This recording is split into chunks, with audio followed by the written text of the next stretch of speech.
Welcome, everyone, to another chat with Darius. Thank you for being here, man. No problem, man. How's it going? Good, man. How are you? Pretty good. So this is last minute. I just reached out to him about touching up on the topics that we brought up in our video.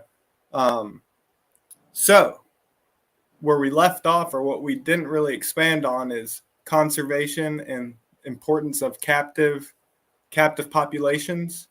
Um, what are your thoughts on wild caught animals? Um, I don't see really problem as far as wild caught animal. As long as it falls within the jurisdiction of exactly where that population stands. Um, I think it follows a lot of the same guides for hunting and fishing follows the same thing as far as population control and any standard. So if you have enough of a population, then I don't think there's any problem with captive or taking some from the wild to captivity, because most of the time those are going to be kept and bred anyways. So it's going to go towards the population. It's not going to go against it. Mm-hmm. So at I've never really been into breeding, but recently, it that importance has come up, especially like the desert horned vipers. I've noticed that most of them are wild caught, and it'd be good to start captive population. But hey, Michaela, thank you for being here. The importance of starting, some captive breeding of certain species. And then I also fall into this thought process of, there's apps where you can see people can put where they found snakes and stuff. Have you heard of iNaturalist or anything? I believe so. I've seen some of that stuff. So there was one point where, I have no problem with wild caught, again, like if populations are stable, if it's legal or whatever. But I went to Africa on this app, and I noticed every single gaboon viper was chopped up and killed. And then it's like, and then in my mind at that time justified it like, well, even if they're wild caught, at least they're alive. Yeah. But especially like the variable bush vipers, it did get a male, trying to breed those again because I've noticed a lot of them are wild caught. Do you personally have any wild caught right now? Oh yeah. I've got probably a quarter of my stuff. I know one of my gaboons is wild caught. My female puff adder is wild caught. And I want to say one of my copperheads is wild caught also. Now they weren't wild caught by me. I had gotten them from somebody who had gotten them from somebody, but they were the same source that they've always been used.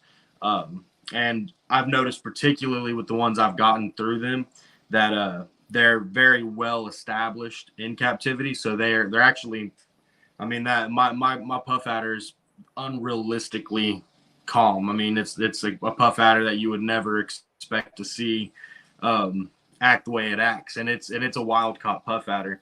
But I have a few things, and I've never had any issues with wild caught. Do you quarantine personally? Yeah, I quarantine. I don't do a really rigorous quarantine. It kind of depends. Stuff that, like, for instance, comes from Africa, I'm going to hold off a little bit longer just because it's coming from a different continent. You don't know where it's coming from as far as what location or what problems they might have.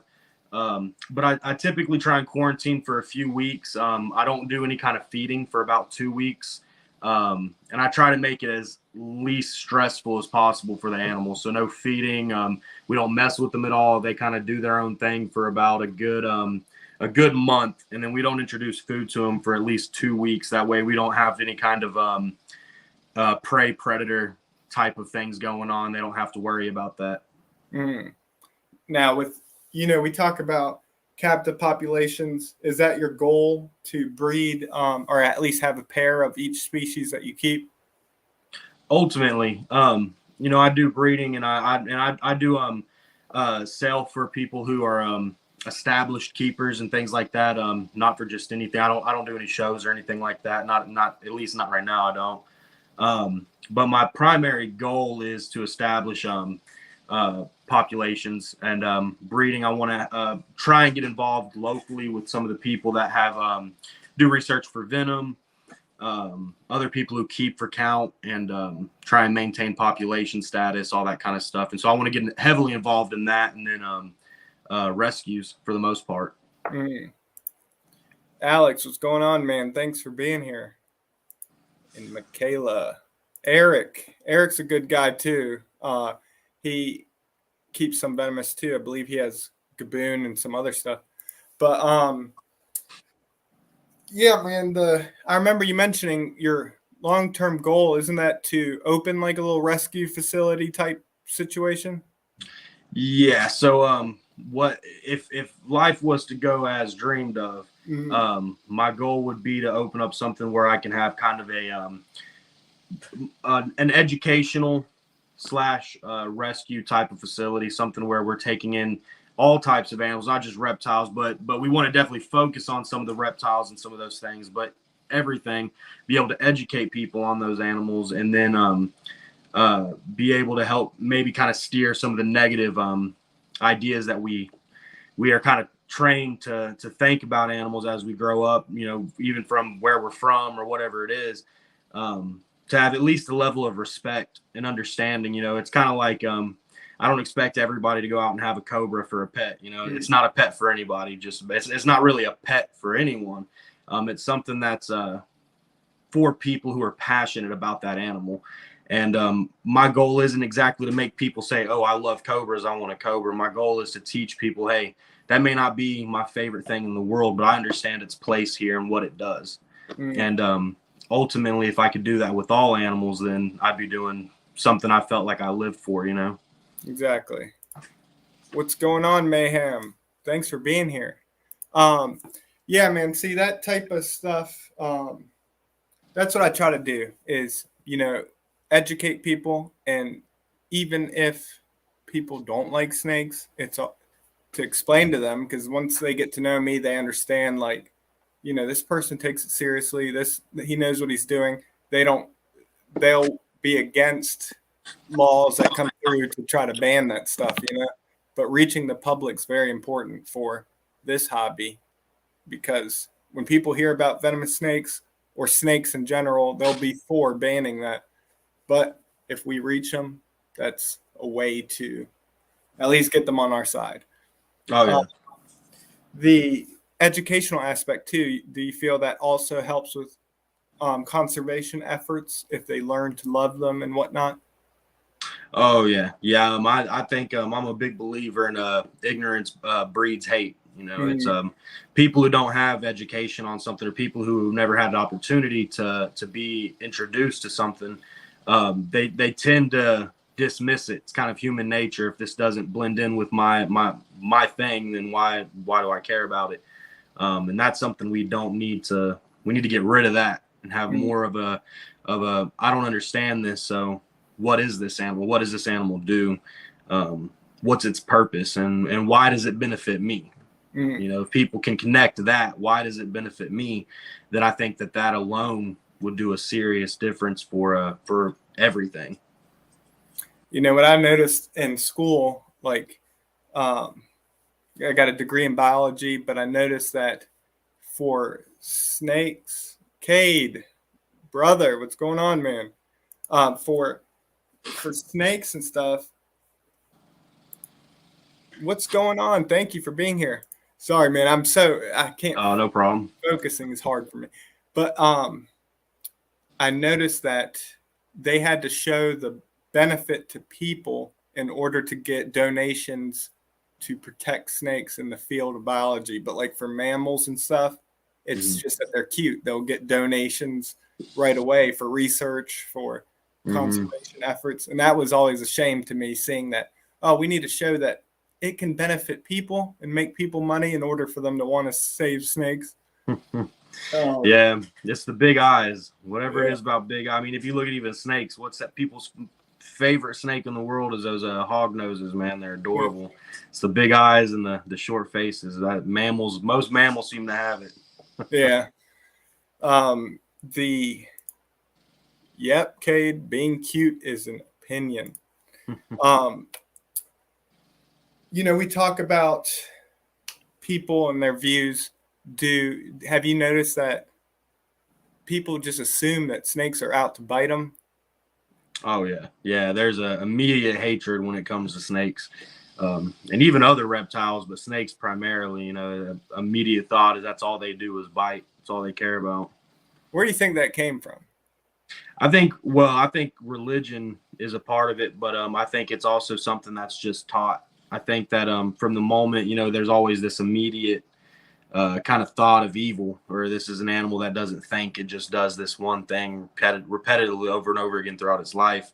And then as a child, you're taught, I'm from Texas, and so in Texas, everybody wants to just kill a copperhead the moment that it come by their house. I mean, I probably know, 10 people myself that have been bit by a copperhead, but every one of them are fine. Every one of them are alive, and every one of them got bit because they were doing something they shouldn't have been doing.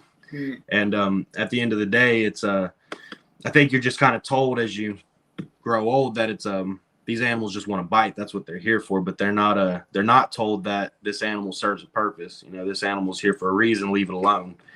And that's a problem. Even people used to tell people that moccasins would chase them. Moccasin freezes up in one spot. It doesn't chase you. Yeah, if only they did, though, then we didn't have to go herping. They'd just come to us. Right. Fear and uneducated people. Yep. I think people just believe what other people say without actually looking into the facts. Yeah, it's a shame, because if they showed the fear of animals like snakes is not instinct, it's taught. Yeah, we're going to talk about that, actually. That was the next thing. But God dang, my mind. Yeah, we'll just move on to that, because I can't even. Oh yeah, if they showed snakes for what they are, if they actually showed the truth, I believe people their views would change completely. Even the animal shows, I always say it, the documentaries, they show monkeys, it's all happy music. Then they show a snake, you can hear the eerie music. Yeah. And then like black mambas. I remember watching a documentary as a kid, and watching that same one when I got older, I was like, oh, I remember this one. And then they're talking about how aggressive the black mamba is. And then at the end, it says quickly, like, only if cornered and acts defensively. Yeah. It built it up like it's some evil killer. Yeah. And I'll say something else I noticed. Something I noticed recently too was that people had kind of a, you see, people don't really give it a chance. And what I kind of do when I determine if I'm reading a news article, or if I'm reading something that's an educational article about something, you can decipher by looking through it, by what they're saying, calling a snake poisonous. If I see somebody inside of an article that's supposed to be educating the masses saying this is a poisonous animal, I'll stop reading it right there. I mean, if you can't get the fundamentals right, then how can I trust you have any of the other facts right? But I'll pick out that language, and I know myself, but the reason I know is because it's something that I'm educated about. It's something that I specifically have an interest in. Majority of the people aren't carrying that same interest in these animals. So when they're reading through these articles, they don't know what to look for on what makes this how do I know these people are giving us facts and these people are giving us nonsense, or these people know what they're really talking about, or these don't. That's one problem I think is, the lack of interest, and there is no education that's kind of made to be given about those animals. So because you're not taught that up front, you're taught to immediately assume, then you don't know how to decipher what's the truth and what's not. They're going to keep telling you that these are an evil animal, or it's a dangerous animal, or all this kind of crap. Yeah, exactly. So we're going to talk about the instinct thing, because that's something, I haven't looked at like research papers or things, actual research on this, but the thing is, people believe it's taught. And then there's others that say that it's innate, that as primates, you have this innate fear of snakes. But as at my job, I see kids coming in, every single one super excited to learn about them. But then you can hear the parents say, if you see that one, chop it in half. And then on the way back out, the kid is like doesn't even want to look at the snakes anymore. Yeah. And especially imagine like you're just a little kid and you see a snake and your dad runs out and just chops its head off. How that will affect you. This thing's so dangerous. My dad had to come out and chop it in half. So do you think it's instinct or taught? Oh, I think taught. I think people underestimate. This is the thing I think about almost everything that's going on in the world now and has been going on is people don't take in the fact that children are taught everything. They're taught to hate. They're taught to not like this. They're taught to like that. Children come out with the most open mind that they can have. I mean, I have 4 kids, and all 4 of my kids, 3 of them like doing every single thing that I like to do, and that's because I do it.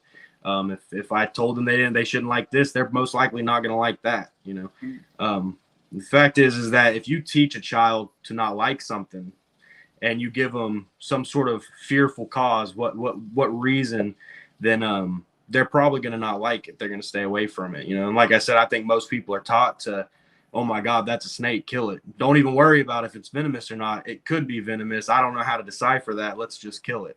And that's that kind of ignorance that just teaches people step to step. Okay, we're just gonna kill it. I'm not gonna even worry about it. And you know, me myself, I was raised with those kind of animals. My dad kept those kind of animals. He caught them, he bought them, he took us out to go look for them. I've never once, you know, and I, as a child, come across moccasins and copperheads, and I never felt fear for them ever, because I was never taught to be afraid of them. It just wasn't something that I didn't see danger with them. I understood the dangerous aspect, but I knew those animals weren't going to just hurt me for no reason.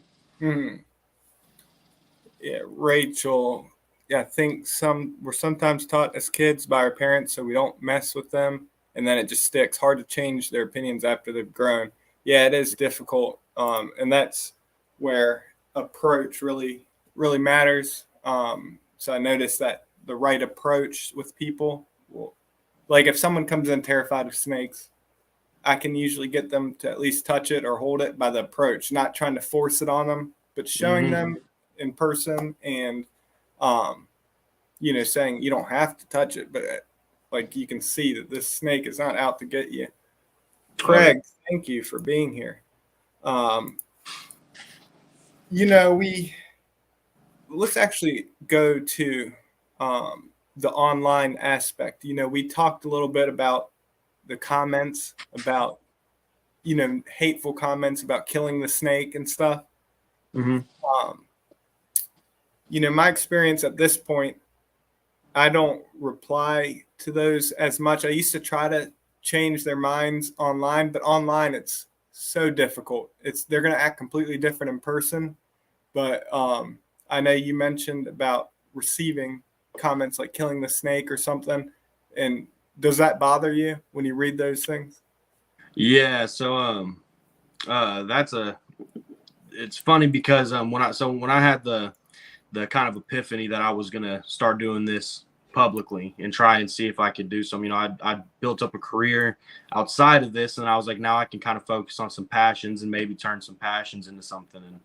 And the first thing I had told myself was, I'm not going to respond to nothing online. I was like, I've seen too many people get these negative kind of things blown over them, and then in 10 years their whole life is destroyed because they said one thing and it was taken completely out of context, or it was done wrong, or it was said wrong, whatever it was. So I had already kind of decided I'm not going to say anything just on the off chance that it would affect me, other than to positive. You know, people ask questions, I answer to them, or whatever it is. You know, that's a beautiful animal and thank you, all that kind of thing. But when someone says something negative, I was like, you know, I'm going to stay away from it. And it definitely bothered me, man. And I'm not somebody who's too bothered by a whole lot. I don't get to, you know, I kind of stay in my lane. If people got a problem, they can have a problem on their own.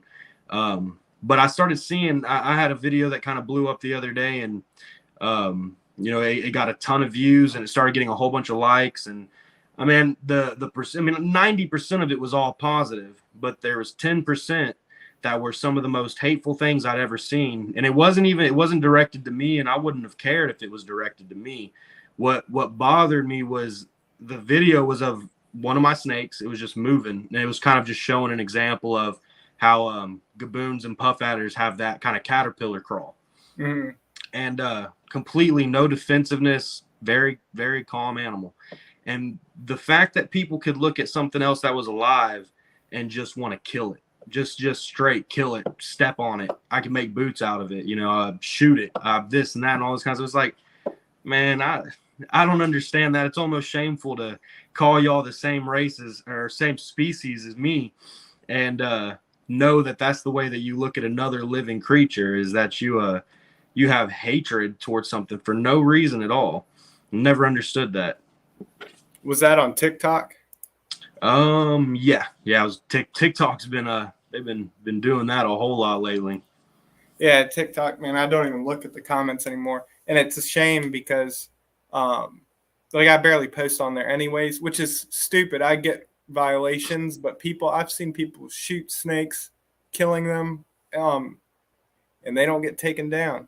Yeah. They have millions of likes, but I always hated going to someone's page or like seeing a cool snake video and couldn't even click the comments because I'd get heated by all the hateful comments that people left. And I didn't want that on mine, but it's a shame right now that I don't even open my own comments. So I always wanted people to be able to read the comments and not see stuff about the snake getting killed. For me personally, it bothers me when I see that. Yeah. But, yeah, TikTok is ridiculous. Yeah, I don't know what's going on there, man. It's and it's crazy because the growth rate on there is incredible. I mean, it's so easy to get attention and get attention fast, but it's like, is it the attention you want to be getting?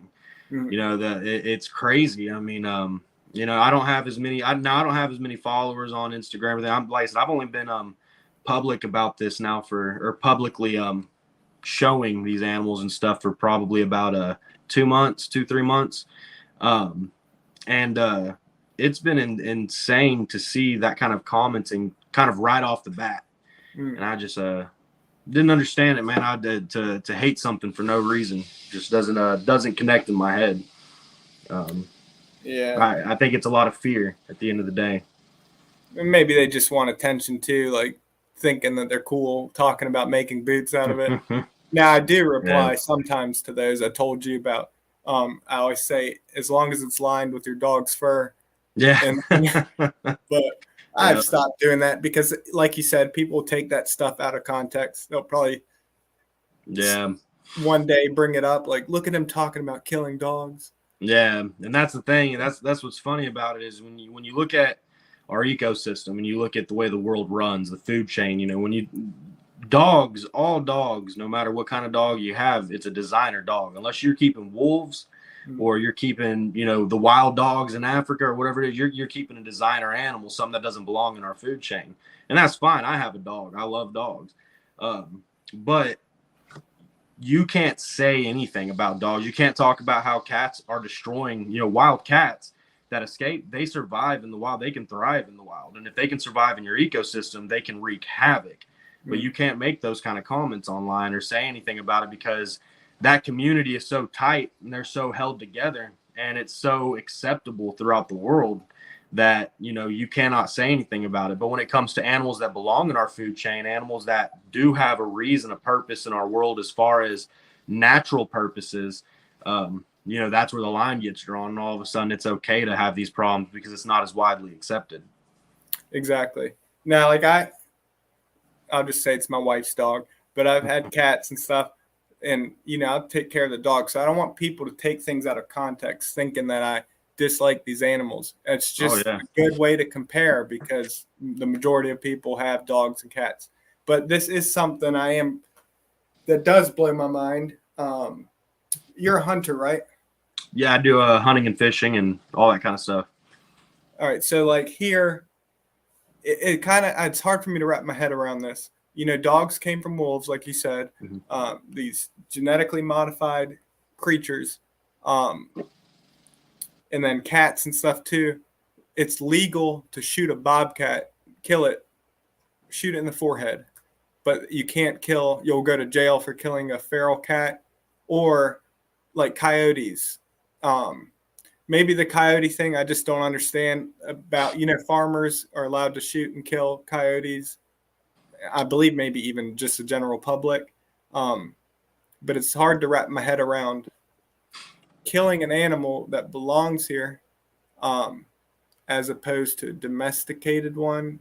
Could you give me some insight on that about? So, like the way I look at hunting and fishing, at the end of the day is, like, I believe a lot in kind of naturality. I wish I was perfect and could say I never eat fast food or I never eat a frozen thing in the world. That's not the truth, but I try my hardest, to do my job in our food chain as another animal in the world. And within that, just as other animals, we have a duty for population control. And whenever we stop hunting, which for the longest period of time, people have been hunting longer than we haven't been hunting. Steve Ranella actually is the one who originally said that, and made a lot of sense to me. We're a part of that food chain. And so when you take that out of perspective, when you get rid of that, you start having other issues where there's populations that aren't managed properly, or you have even more so bigger problems like factory farming and stuff like that, which to me is absolutely disgusting. Whenever you look at like the wolf thing, for instance, so every state has, and it's different every state you go to. It's kind of like the timber rattlesnakes. There's certain states where you can have timber rattlesnakes and you can take them out of the wild. And then there's other states where you can't have timber rattlesnakes at all because they're a protected species. Same thing kind of goes on with the hunting and fishing world. Hunting and fishing at the end of the day, legally, is it's a means of population control. It's for statistics. It maintains population so we don't have too much growth in one spot or too little growth. It's like the alligators, for instance. Like here in Texas, alligators are a natural species, just like in Louisiana, Florida, all those kind of places. You couldn't hunt alligators here. And if you got caught catching an alligator or hunting one or anything, then that was a major law that you had broke. Well, now they've opened up a hunting season, which is very specific to how many each person can take. And the whole reason for that is because we had seen such an influx in the wild population that we were supposed to do our duty essentially to maintain that population and make sure it doesn't get out of hand. So obviously not kill too many or take too many, but at the same time, take enough to make sure that they're not overgrowing and hurting other species within our ecosystem.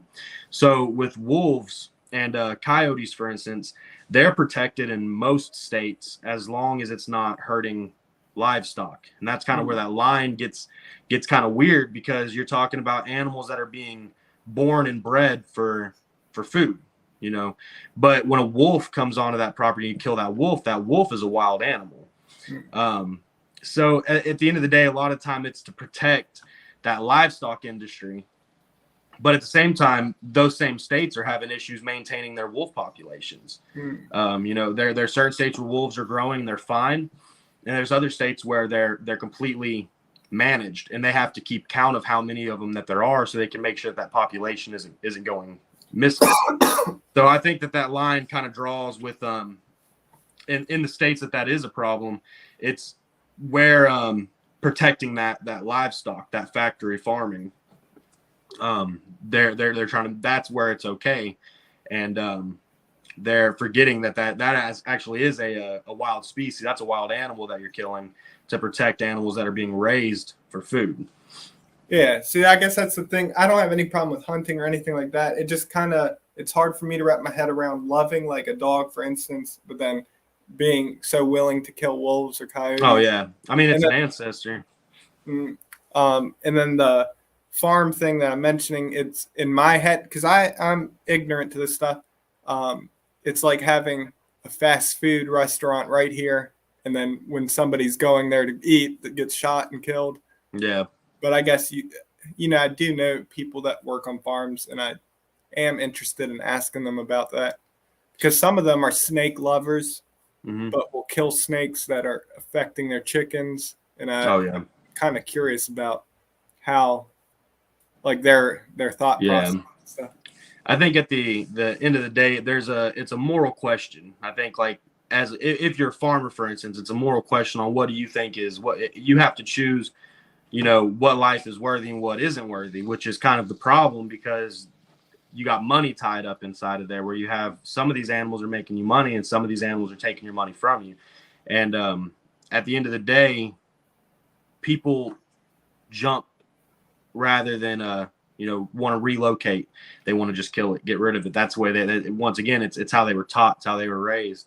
And there's definitely some things that can be changed, but you have to change people's moral standards first. That's the problem, is you have to change the way someone's thought for 30 years. And a lot of people just don't want to do that. You don't have to kill that snake. That snake will stay away from your chickens if you take it off of your land. It's not going to come back for your chickens, Wolves, you can trap wolves. You don't have to kill wolves. You could trap them and call wildlife out. They'll take statistics that'll help maintain that population. Then they'll take that wolf and relocate it for you. Just people don't want to make those extra jumps. It's easier to just shoot it, I guess. You see, I was thinking of something great to bring up. Hopefully it will come back. Well, I guess until hopefully I remember what I was going to say. How far are you from like the rattlesnake roundups in Texas? Are you? So I'm from and live in East Texas, Southeast Texas. So I'm kind of northeast of the Houston area.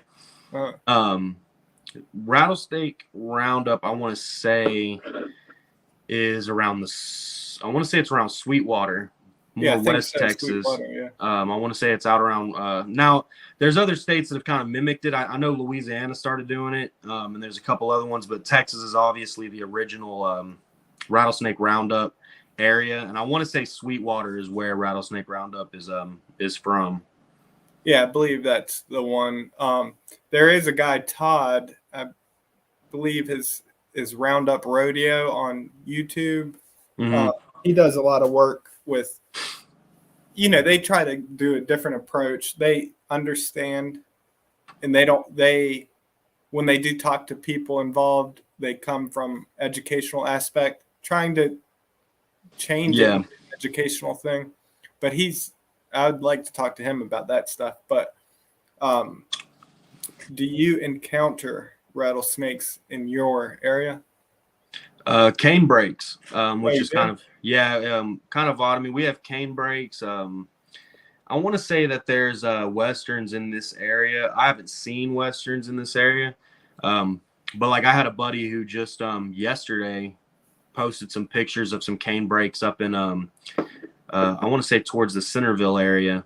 And so they see those cane breaks all the time, and he was taking pictures of them and sending them over to me, and I think they captured him and took him off somewhere to get him off the property or something. He also keeps reptiles himself, so he's kind of understands that whole thing.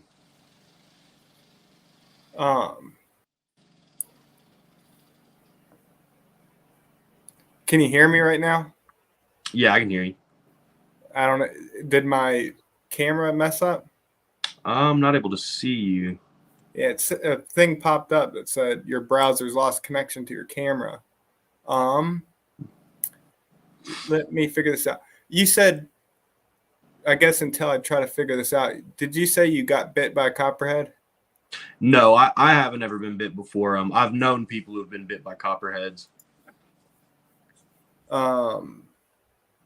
Yeah, I don't know what happened, man.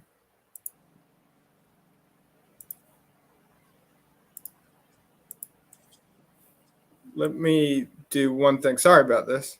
No problem.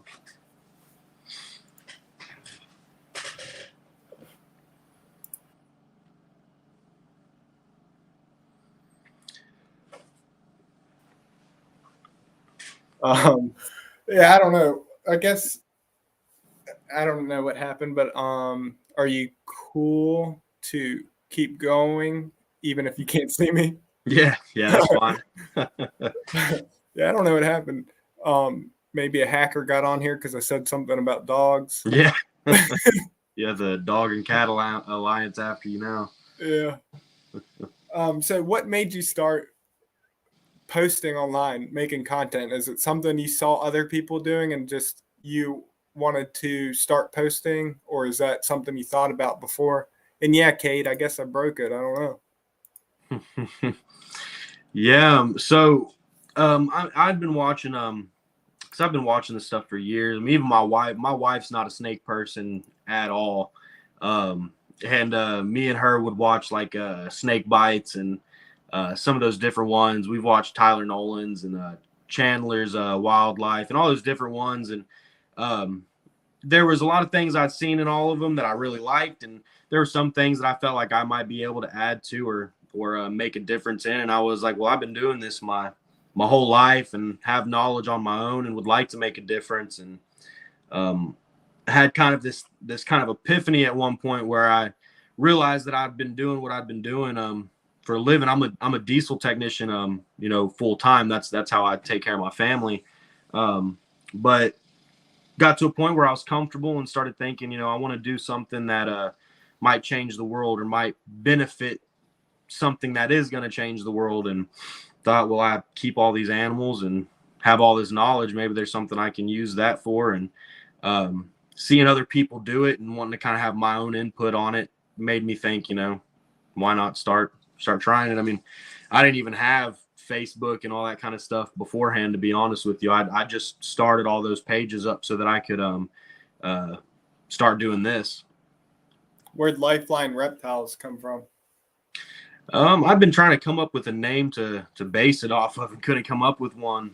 And that one kind of just came to my mind because I like the idea of it, Lifeline, at wanting to do rescues and wanting to educate people for the further population. I felt like it was kind of like giving a lifeline to an animal or giving a lifeline to another living being. And I actually messaged my brother-in-law. I was like, what do you think of his name? And he was like, I like that one. I was like, I'm going to do that.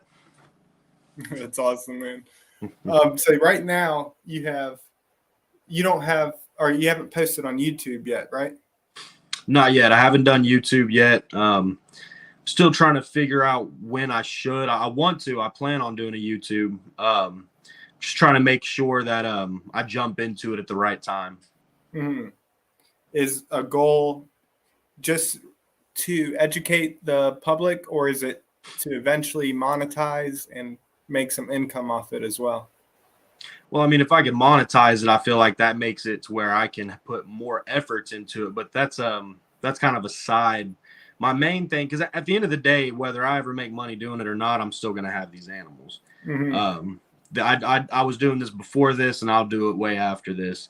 My goal is to hopefully be a part of the same movement that other people are part of, or lead the movement, do whatever I can do to get involved and be able to help out with bringing understanding, bringing education. We live in a world right now that is just not even understandable, the stuff that's going on and the decisions that are being made and the way people are doing things. We need more love. And I think animals are kind of a good start. People have been messing that up for a long time. Animals are just kind of in the crosshairs of everything. So I figure this is a good way to kind of spread some love. Exactly. So, or at least at one point we mentioned about talking about the reptile community. And you're talking about being part of this movement and education. Are there things that you see that feel as a community we are failing the community in general? Like, in my opinion, I think the hatred and calling each other out is detrimental to reptile keeping in the long run. Is that something you feel or have seen or anything? Yeah, so first and foremost, I think the number one thing that needs to stop happening is all the people that are talking crap on people who want to get into it. The moment that you see somebody ask a question, hey, I'm wanting to know I want to keep monocled cobras, and I want to where should I start or how should I learn? And then you start seeing people be like, if you have to ask that question and you shouldn't do it and this and that, and it's like, well, dude, you were asking that same question at one point. Trust me. There's a lot of people out there that have this kind of, I don't know, maybe their intentions are because they're afraid that person might do something wrong. But the fact is that you can do something wrong at anything. You can mess up anything you do. Deadly, not deadly, stupid, smart. It don't matter. Everybody's capable of making a mistake. And if this person's interested in doing it, he's going to find a way to do it. So why not be the person to educate that person, help him, show him, and give him a tip, be somebody, just be like, hey man, I saw you want to get into this. Send me a message or something. I'm willing to talk to you.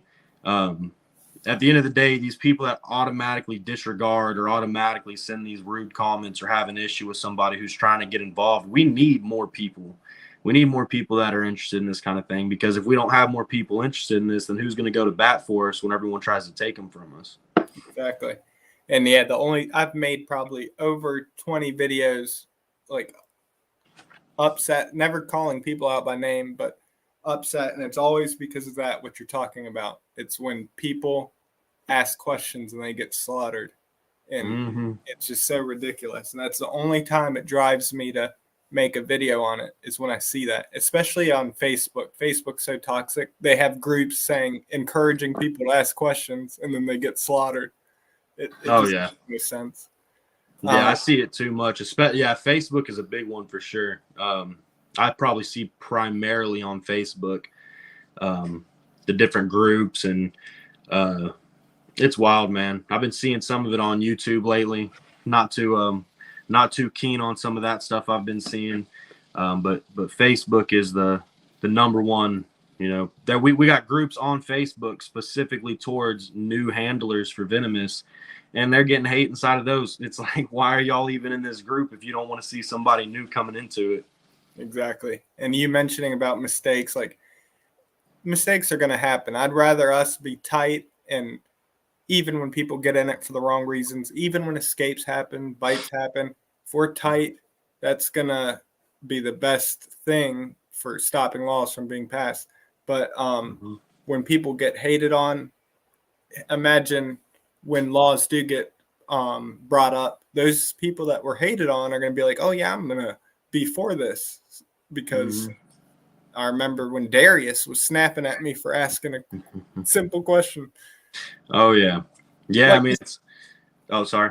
I was going to say, like, escapes and stuff, you know, if we want people to go about it the right way, notify authorities, but how, in my mind, how can you expect people to do that when they get slaughtered for doing that, and they get slaughtered for not notifying authorities?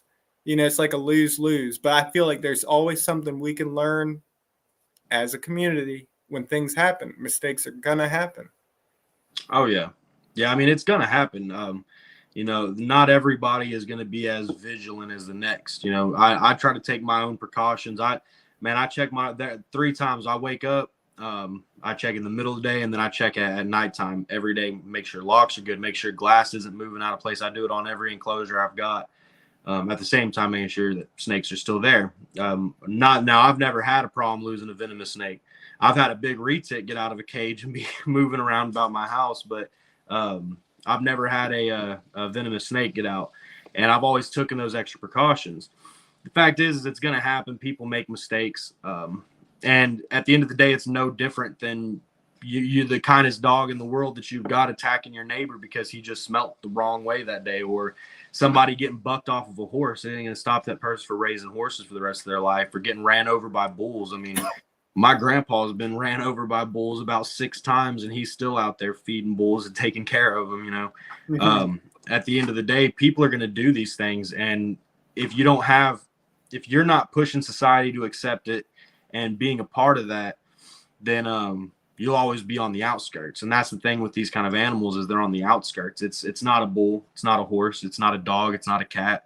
You know, it's not something that people are going to go, oh, well, that happens. You know, they're going to go, oh my God, that could have been my neighbor. Maybe it's in my yard. You know, that's the problem, is that lack of acceptance. Exactly. Has there ever been an escaped snake that hurt anyone? Yeah, I don't think there ever has been either. Not that I can recall. Maybe there has been, but I don't ever think I've heard of an escaped venomous snake that actually hurt somebody. Yeah. And half the time they die. A lot of people don't seem to understand that these animals are used to certain acclimates. I mean, that's why when you have an enclosure, you got to have heat, you got to have thermostats, you got to have humidity. We had a cobra up in Dallas, I think. It was around the Dallas area that got out. And we had this huge snowstorm come through, which was insane for Texas. You don't have that down here. And sure enough, people were messaging and talking about this. They didn't know what kind of cobra it was, and they're going on about which ways it got out. And should they be worried? And the whole time I'm reading this, I'm like, this is all fear mongering, man. That snake is gone. Like it did not live past that storm, which is a shame. And it's a shame on the people who had it. And no one knows who had it because they didn't come forward. Why would they? They know they're going to get crucified by everybody online. They know that they're probably going to get in trouble with the law. When at the end of the day, if everybody was more accepting and understanding, he could have said something. Maybe they could have found that animal before it died. Nobody would have had to have been freaking out or sending messages online over and over and over again. And the whole thing could have been avoided. But for months, this snake was talked about. And it was like, dude, it dropped down to 20 degrees. There is not a cobra in this world that's going to be living past that 20 degrees. I promise you. Mm-hmm. There is one situation. This is why I brought it up, kind of like knowing the answer. But there's one situation that I always feel like people are going to bring up when I do ask if anyone's been hurt by an escaped snake. There's I think it was Canada, a boa constrictor maybe, or python. It says it killed 2 boys. African rock python. Was that what it was? And then they leave out that the owner was also investigated because he potentially could have killed the 2 boys, because it is a strange situation. I remember reading this a long time ago, so I don't remember exactly, but a python or constricting 2 boys in separate beds, it just seems kind of strange. Yeah, I remember because the story was that it had gotten up through a vent and dropped down to the children. And there was a joke that had like surfaced online a long time ago. And I noticed that people had all had this idea that pythons, which I kept reticulated pythons, Burmese pythons, I've had African rock pythons, I've kept all of them, and they there's this idea that they would stretch their bodies out to align it and see if they could if they were big enough to eat you, which is absolute nonsense. They don't even do that in the wild. They don't line their bodies flat out to try to see if they're big enough. But the idea was that it had sized up these children and then decided it wasn't hungry and said that this snake had killed these kids just out of just killing. And now I remember the whole thing about how it had dropped through a vent and just killed these children, but didn't try to eat them and all this kind of stuff. And it went around for a long time. I still see that one come up every once in a while. And that story was the story that gave African rock pythons a bad name. And don't get me wrong, African rock pythons are definitely for people who know what they're doing with a large python, because they're a lot more frantic. But they don't just kill people. They don't just kill animals. Like, they kill for food or defense, just like anything else in the world. There was a hatred going on for African rock pythons for a long time because of that story. Yeah. And no one, at the end of the day, like you said, no one knows if that parent did it or if the snakes did it. Mm-hmm. So it's kind of a really odd story. I always think about like responses from people and then the response back. Like, before I bring up stuff, especially online, because online it's very different than in person talking with someone. But the response would be from me is bringing up just probably within this month a kid getting killed by a dog, showing the difference. Like, oh, well, that happened this long ago. Well, this happened just last week, you know? Yeah. Just as an example. But, yeah, dude, the myths that surround snakes, like they have like a ruler on them that they just measure their prey.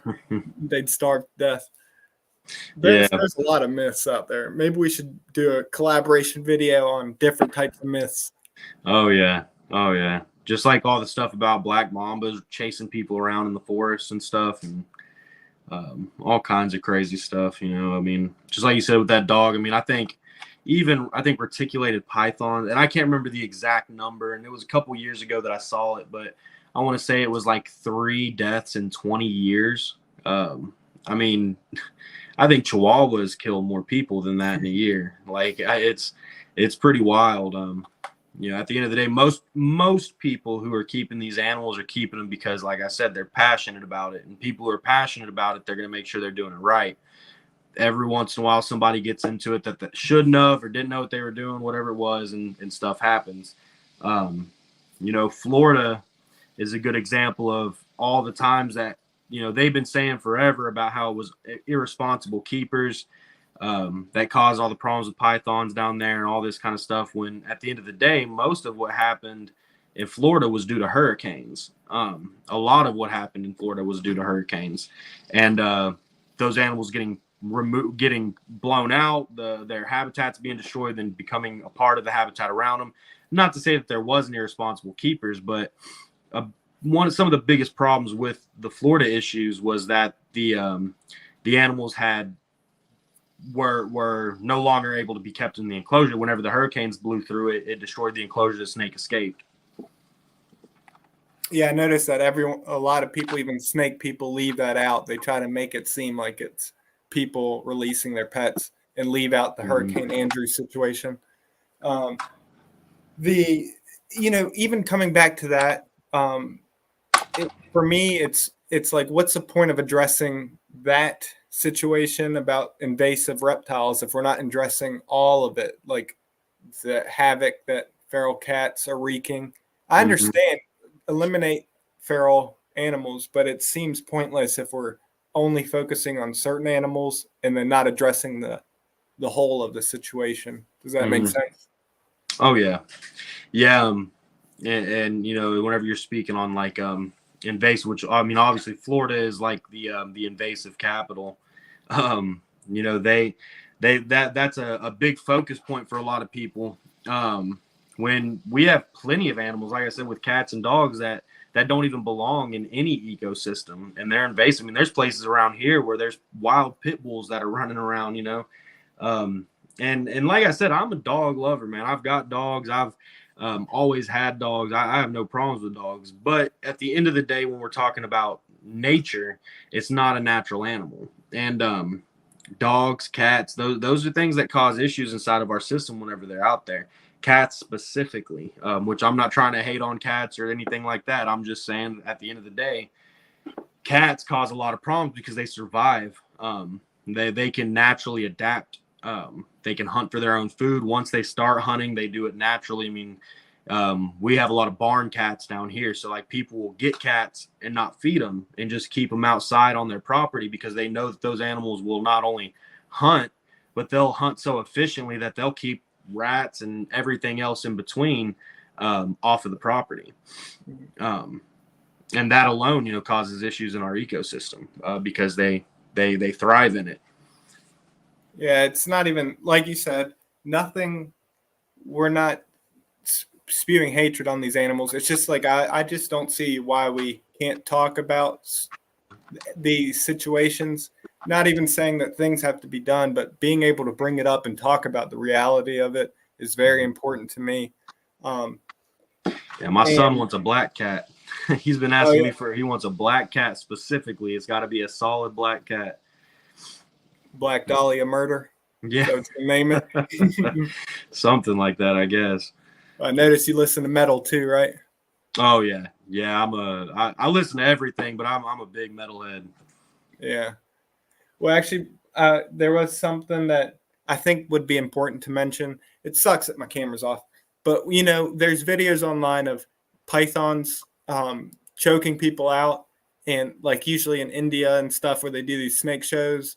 Those situations, and correct me if I'm wrong, the snake is just holding on, and then if they start to panic, it's gonna hold on tighter, and then that's when these people pass out and stuff. It's not that the snake is just killing them for no reason or constricting them to make them pass out for no reason. It's usually the person handling it doing the wrong thing, and it's causing the snake to just hold on tighter. Is that what you would say? Oh yeah. Yeah. And sometimes, I mean, because nowadays with content and online and stuff and people wanting views, I mean, you never know what they're really doing to get some of that stuff. But if you were to speak on both ends, like the fake stuff and the true stuff, most of the time, whenever the snake's actually constricting, I think one, it's been provoked. They don't just do that for no reason.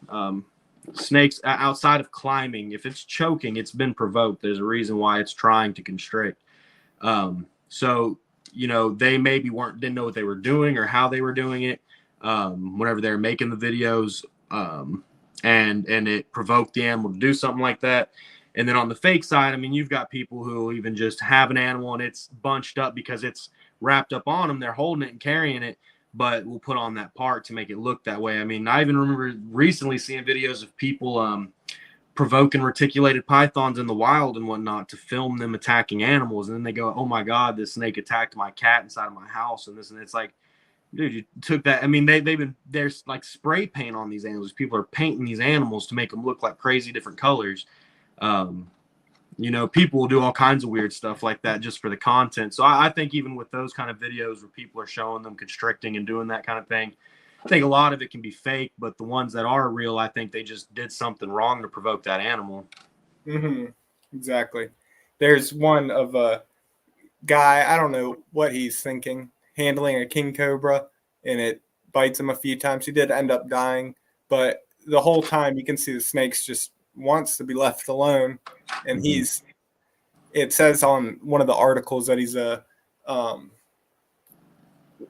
shows where they have like monocle cobras or king cobras and they like kiss them on the lips in Asia. Oh, yeah.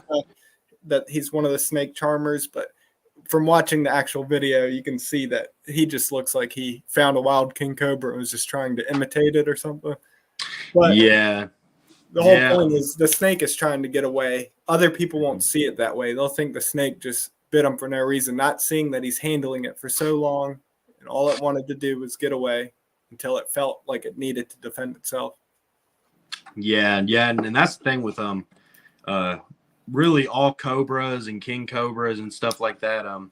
People have is because I mean they're like they're the poster picture for venomous snakes. I mean everybody in their world knows what a cobra looks like, and people have such a misunderstanding of how those animals work and what they do, and think that they like hood up and they're gonna come after you and all this kind of stuff. And when in fact, like cobras, out of all things, I mean vipers will sit in one spot, like puff adders in the wild, they'll sit in one spot, but they will strike you. Like if you come on them, they're very defensive. They immediately feel the need to protect themselves. And a lot of that has to do with the habitat destruction. Puff adders and cobras themselves are both, they've become very used to people being around. So they've naturally kind of became tolerant of them in their habitat. And that's caused a defensiveness with like you see in puff adders. But vipers will sit in that one spot and they'll strike if you come at them. Whereas cobras, they will do everything they can to move away from you. The second you come up on them, they hood up to try to show you, hey, I'm big, don't mess with me. If you come towards them, a lot of the time they do that bluff strike where they do the headbutt. They won't even actually try to strike and bite you. But if you were to step away for that 1 minute, the second that snake stood up, if you walked away, it would take off as quick as it can. Even if it bluff struck at you and you were to then go, oh, I'm not going to mess with this animal. If you moved away, it would run the opposite direction as fast as it can. People don't realize that those animals, man, when you see these people doing that kind of thing and they get struck, that's because that guy just continued to mess with that animal instead of understanding its body language, what it was doing, why it was doing it, and respecting it for that. And, or even being, I mean, at least if that's what you do for a living and that's your thing is doing the snake shows, then being, understanding enough of that animal to be able to work with it and give it that moment or find a different approach. That is that snake's fault. That's that guy's fault for not knowing what he was doing whenever he came up on that animal. Exactly. And I will say, I really don't like the teasing of cobras and stuff during the shows, those shows and stuff.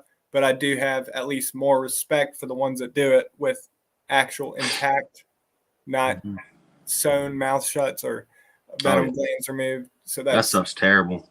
Yeah. Like that video. That video. Have you seen that video? The guy smacking the monocle cobra.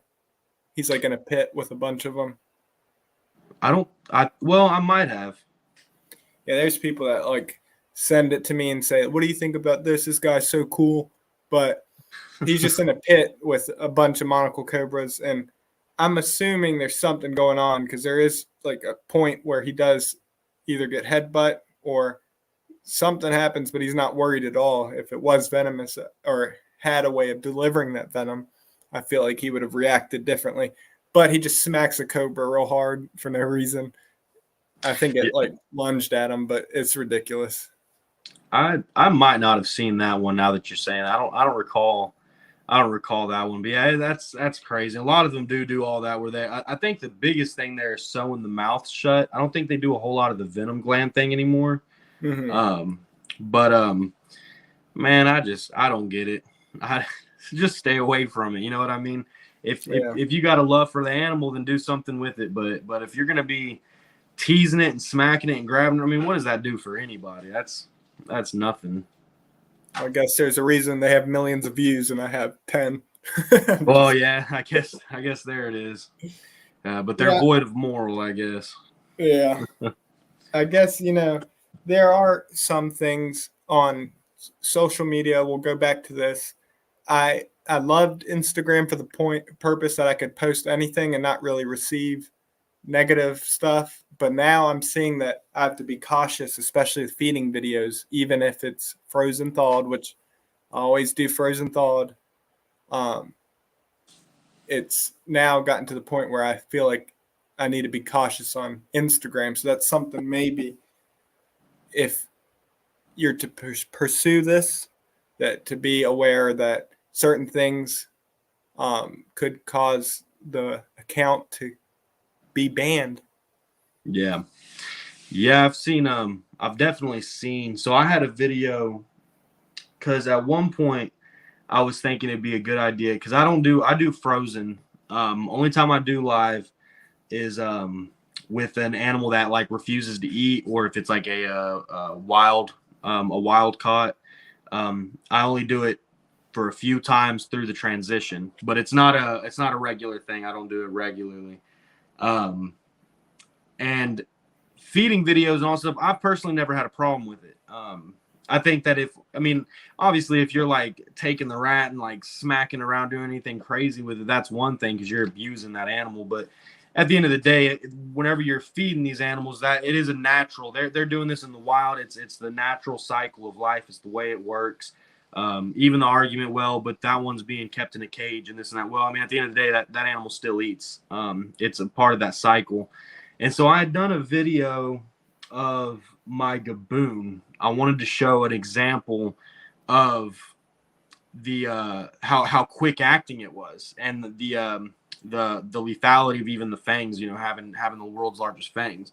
But I did the video, and then I really thought about it. I was like, I don't know if I want to put it out because I don't want the wrong idea being said about it, or the wrong thought, or having any issues. But then I decided, you know what, I'm gonna put it on TikTok, and I'm just gonna do it on TikTok. I'm gonna see what happens, see what kind of response it is before I go putting it everywhere else. And it got a ton of good response. Most of the people saw it. The comments on it were very educated. People were asking educated questions. It wasn't a whole bunch of garbage. And I liked that. But then the video got a violation. I'm sure somebody saw it, didn't like it, and decided to report it, which was whatever. That's what I was looking for. I wanted to see how that was going to go. And that's why I didn't post it anywhere else. And that was kind of when I realized, I'm going to have to definitely keep an eye on anything that I'm putting out because, some people are getting violations just for handling their snakes, just for even with the hook and all, they're getting violations on it. So if you got to watch out for that, then you pretty much got to watch out for everything. Exactly. Like I have no problem with live feeding and stuff like that. I never personally posted that. I've posted a few live feedings. And I do film every time I have to film or feed live, just because that's the only time I'm going to see the venom actually work. Mm-hmm. Like the desert horn viper, the female doesn't eat frozen thawed. I got her to eat once, but she'll take the live right away.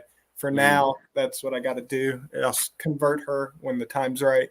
But there's a video recently. I've posted feeding videos constantly on Instagram, but you can tell if a video is going to go viral by the comments. It got 20 million views in less than a month, the most I've ever gotten. But I guess the mouse looked like it was live, but it was frozen thawed. Mm-hmm. And like, let's just guessing, saying 100 comments, probably 80 of them were sad faces or angry faces. There was the rest, 20 were good, like from people that know that it's or positive, I guess you'd say. Yeah. I think, people, and it's that which rodents are even for some reason have kind of the same, people kind of hold certain rodents to the same as mammals even, which is crazy because I promise you if there's a rat running around inside of their house, it'd have been a different story. But at the end of the day, it's like I said, it's the cycle of life, and all these are is demonstrations. These animals are going to eat those animals regardless. And what we're providing here are healthy animals without disease that are going to these animals for meals. So for that same cycle, and it's providing a good source to a population that might one day be needed. There's a lot of positivities out of it, and the idea, in my idea, anyways, if I was to do live videos or videos of live feedings, my idea is demonstration. A lot of people are curious as how venom works or what they do, and don't ever have the opportunity to see that. But whenever you're silenced on that, especially whenever you're using on an educational platform, well, then you're not having that opportunity to show it to anybody. And like I said, I mean, I think I've done one live feeding in probably the past year, to be honest. It's not something I have to do very often, but when the time comes that I have to do it, I do it because some of these animals, they need that for their transition, for that first bit, or even whenever they first come into a new environment, they're startled or they're stressed out.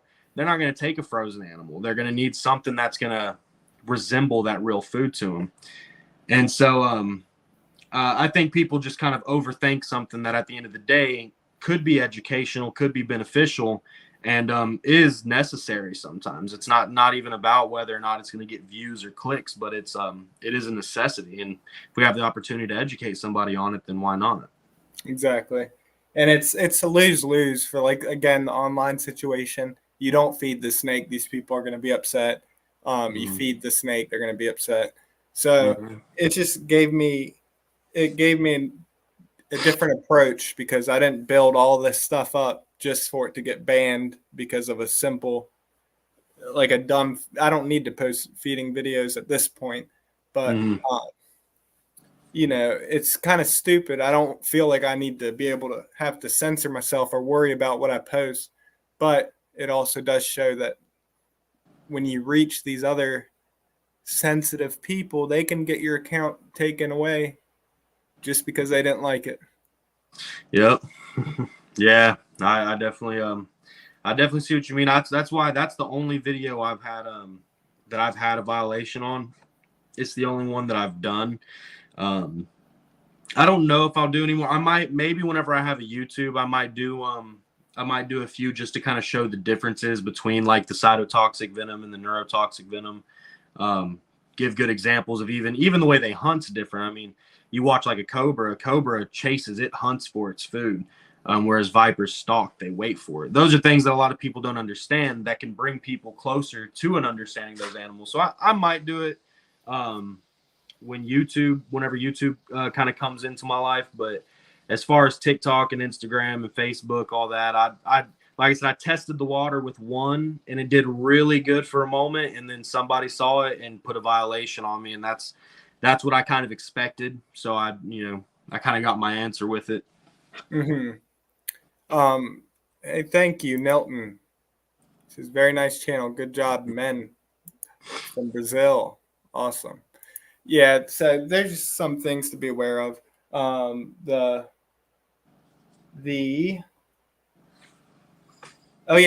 venom.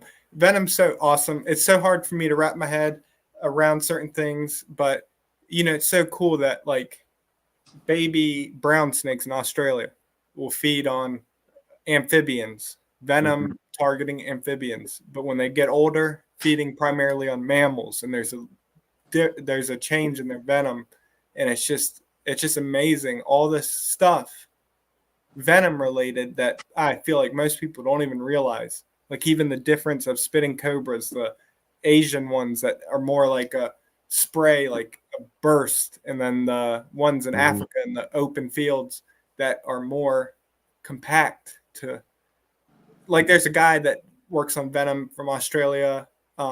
He uses that as the African ones like a rifle, and then the Asian spitting cobras like a shotgun. Mm-hmm. They're up close in the jungles. But there's just so much stuff. So if you are interested to do we'll do like a little clip by clip video going over venom facts and stuff like that. Is that something you'd be interested in? Oh yeah. Yeah. I think, venom, and that's another big thing people don't understand. Venom is one of the most complex compounds in our entire universe. Like, we still don't even fully understand it. It changes by even location. Same snake could be in 4 different locations and have 4 different compounds, or 4 different mixtures, to create their specific venom that's specifically there to defend themselves against what their local predators are. I mean, venom is an extremely complex and interesting thing, and we're using it for medicines. We're using it for, obviously, like things like anti-venom, and then the things that snakes are doing. I mean, even like spitting cobras. I mean, that's a defense thing. Whereas venom, if you think about it, venom is used for, ultimately, it's used for breaking down food for digestion. They use it and it grew over time for defense. But now we're to a point where we have these snakes that use venom that is specifically for defense. Whenever they go to spray that venom out, that's when they hit them in the eyes, that doesn't kill them. It makes that animal defenseless, so that they have a better chance of surviving. And sometimes they won't even go after that animal; they'll take off, and they only used it for defense. I mean, that's insane. That's insane when you think about what that the science behind the way that chemical works, and it's insane that that animal is utilizing that in that manner, that it has that kind of thought process. It's definitely a interesting topic. Yeah, there's just so much to it that I don't think many even people that are interested in snakes realize how in depth it goes and how complex. It's just so amazing. Oh yeah, yeah.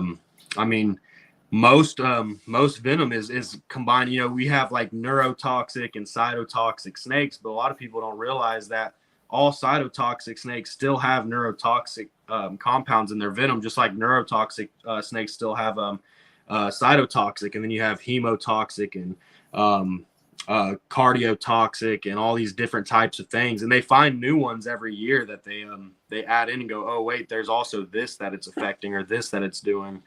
So I mean, yeah, it's an extremely interesting topic. I'd love to go over it anytime. Is there a venomous primate? Aren't those I don't know if it would be considered a venomous primate. Slow lorises, don't they? Is it poison or a venom? I believe that they secrete, right? Yeah. Maybe they're not primates. I'm not sure. That's one that's a good question. See, see that slow loris, toxic bite. I was just quizzing you, but even just like that type of stuff, your mention of poison to venom now made me question it. I had to look it up. Yeah. That's why the venomous stuff, like if there's different information about something, it's hard for my ADHD brain to know what's the correct stuff. Oh, I get that. Yeah, I'm ADHD positive over here, man. Yeah. But man, I really appreciate you doing this, especially since it was literally less than 5 minutes from me texting you if you could do this and then us going live.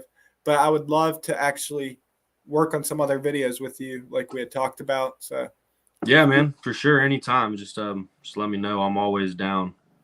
And then everyone that I know there's not as many people in here now, but I'll adjust the description to have the links to his social media, which is Lifeline Reptiles. Is there a dot on all of them, or is it just Instagram and TikTok? Lifeline.reptiles? Yeah, I believe it's all Lifeline.reptiles. But even if they type in Lifeline Reptiles, I believe it's the only one that pops up. All right, yeah, but I'll have the links in the description, so please go show Darius some love. He's full of information, very kind. I try to surround myself with the positive people in the community, and he's one of the best out there. I'm very grateful for him. Thanks, man. But yeah, man, we'll keep in touch, and thank you everyone for stopping by. Yes, sir. All right, take care. You too.